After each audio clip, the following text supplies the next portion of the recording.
Et salut à toutes et à tous, ici Max Zotrad, votre croupier et organisateur pour cette nouvelle saison de la MML. J'ai nommé la MML Make It Rain. J'espère que vous allez bien. On se retrouve pour votre rendez-vous hebdomadaire du MML Review Show consacré à la Week 4. Une week qui a été très importante pour nos coachs qui essayaient tous de se positionner au mieux avant les playoffs. Et évidemment, on arrive à la moitié de la saison régulière déjà, j'ai envie de dire. Donc je vais faire un petit point sur les classements dans cette vidéo, histoire de voir un peu où chacun en est et qui a le plus de chances de se qualifier. Il y aura même une petite annonce, mais ça, on garde ça pour plus tard. On va tout simplement passer au résumé de la semaine. Les Great Tusker Outsiders avaient l'occasion de reprendre du poil de la bête cette semaine face au No Mo Basno. Florent aura tenté l'agressivité, tandis que Butter cherchera lui aussi à accélérer le rythme grâce à son fer alligator, mais n'est pas ce girl code qui veut. L'erreur fatale sera finalement commise avec le setup de Gastrier qui ne pourra pas finir la game, contrairement au Latios Storage Power des Great Tusker Outsiders qui va faire un énorme boulot pour finir toute l'équipe de Butterchoke. Première victoire pour Flo, qui se relance et Butter se retrouve en difficulté avec cette nouvelle défaite. Qui frappera le plus fort, c'était la question qu'on se posait en prévision du match Kilowatty B face au 312 Negapix. Cressred nous aura rapidement donné un début de réponse avec son Slitherwing très menaçant pour Dixel à cause de son first impression prioritaire. Difficile de switcher en plus pour le coach des Negapix qui n'a pas vraiment su gérer les pièges de rock pendant sa game. Malgré tout, les dégâts sont là de la part de Dixel et Cressred va finalement craquer face à un Comfy impossible à gérer malgré la présence de Wuchin Terra Poison. L'écart commence à se resserrer en poule B avec cette victoire de Dixel. Les coachs qui étaient en vocal se souviendront longtemps du match opposant les Paris Ampharos à la Pichu Academy. Début de match poussif pour Kappa qui peine à faire de vrais dégâts à l'équipe adverse et le Axe ne va pas lui faciliter les choses. Mehdi n'arrive pas à finir le travail malgré tout et le Dracozone va devenir de plus en plus menaçant jusqu'à break assez pour que le match se joue dans un mouchoir de poche ou plutôt dans 1, 2, 3 shurikens de poche. Le compte est bon et ce match restera probablement dans les annales de la compétition. Décidément, personne n'est épargné par le hack cette semaine. Le match parasec contre Pigeon Screw a commencé par une opposition particulièrement serrée jusqu'à ce que MXF se rappelle que Keldeo sub CM c'était quand même vraiment sympa à l'époque. Coup dur pour Vae, mais Meloetta rend bien les coups. Si seulement il savait réussir ses camineries, encore un Pokémon qui aura manqué d'affection. MXF finit le travail sans problème et c'est une victoire du Pigeon Screw.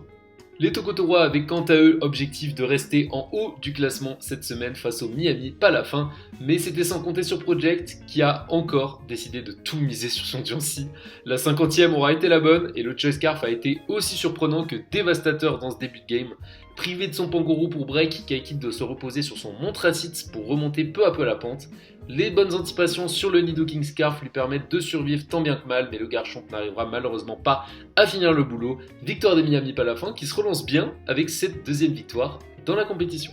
Et enfin les Belgigolta qui devaient de nouveau créer l'exploit face au HBC Ninetales de Braze qui ne rêvait que de voir Manaphy disparaître. Malheureusement pour lui, il va pas le réussir en tout cas dans ce début de game et Enamorus va de nouveau devoir se la jouer sauveur avec son set Contrary qui aura complètement pris à revers le Bronzong adverse qui était censé le gérer.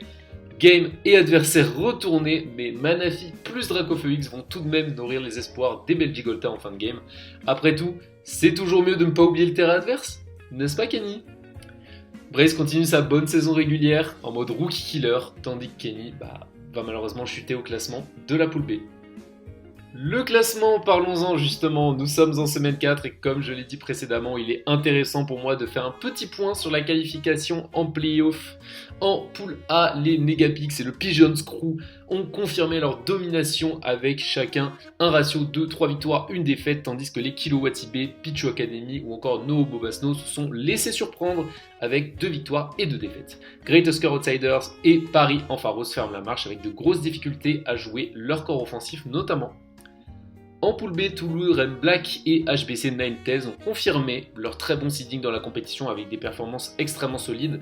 Le reste est une véritable guerre de tranchées avec des outsiders qui sortent presque chaque semaine. Seul Lucide, pour le moment, manque de s'offrir une victoire dans la compétition. Courage à lui malgré tout. Et pourquoi pas faire des awards pour finir cette vidéo, je pense que ça peut être plutôt sympa. Le Coach of the Week de cette semaine, j'ai décidé de l'attribuer à MXF.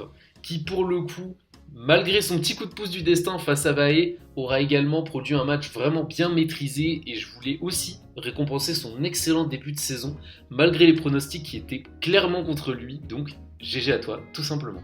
Et le Pokémon of the Week, j'étais obligé, je l'offre à Keldeo, le Pokémon des Pigeon Crew MXF qui fait le premier doublé coach et Pokémon of the Week en semaine 4 de cette MML Make It Rain.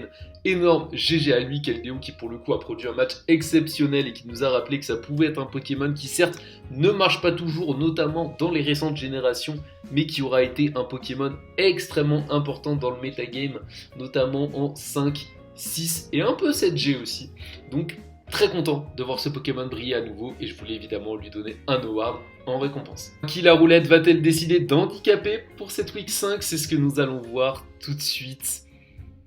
Désolé Vae, mais le Iron Jugulis avec Roost et Neuroforce, ce sera pas pour cette semaine.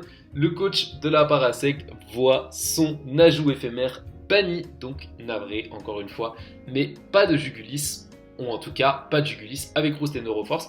Peut-être l'occasion de voir un Jugulis avec Protosynthèse? C'est ce qu'on verra. Et avant de se quitter, il est évidemment nécessaire de parler du main event de cette Week 5. Quels sont les deux coachs qui verront leur match commenté en direct sur la chaîne? Ce ne sera nul autre que la Pichu Academy et les Kilo Wati B qui s'affrontent en Week 5. Un match très important pour le classement de la poule A parce que le vainqueur aura potentiellement l'occasion de rejoindre le 312 Dégapix ainsi que le Pigeon Crew dans les hauteurs du tableau. Donc très important de remporter ce match. On a d'un côté Surdy qui a une draft extrêmement défensive mais qui a quand même des possibilités de break assez intéressantes. Il nous l'a prouvé, j'en doutais, pendant le power ranking, mais il a réussi à nous le prouver sur certaines games. Mais attention à des fois être un peu trop passif. Et du côté de Cresserel, clairement on a tout pour l'attaque, même si de son côté aussi il a prouvé que sa draft pouvait avoir des facultés défensives intéressantes. On a vu notamment pas mal de Victini avec énormément d'investissements défensifs pour bloquer certaines menaces. On verra en tout cas ce que vont nous proposer nos deux coachs pour cette week 5.